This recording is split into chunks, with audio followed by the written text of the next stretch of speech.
আসিফ নজরুল এই বার্তাটা কি কইছেন শুনি। ও কইছে প্রবাসীরা 2 মাস মোবাইল এই দেশে ব্যবহার করে ট্যাক্স অন্য নতুন করে রেজিস্ট্রেশন করতে হইব। তোমার বাপেরটা হয় তারা থায় না, কথা কম না কেন?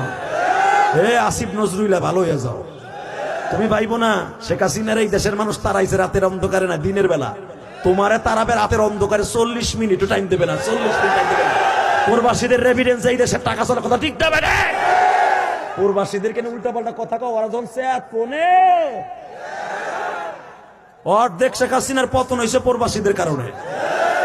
1.5 কোটি প্রবাসী আমার বাংলাদেশ থেকে রেমিডেন্স পাঠায় প্রতি মাসে। হাজার হাজার বিলিয়ন কোটি টাকা ব্যাংকে পাঠায় না, হুন্ডির মাধ্যমে পাঠায় না, ব্যাংকে পাঠায়। যেই ব্যাংকের টাকা দিয়ে মুস্তাওয়াইতেছো, প্রবাসীকে চিনো না। প্রবাসীরা যখন ফোনে গাছি বসকালে কোন দিক যাবা ঠিক পাইবা না। হাসিনা তো 17 বছর ধরে বাড়ি গাড়ি আগে রেডি করছে, তোমরা 1.5 বছরে কিছু করতে পারো না।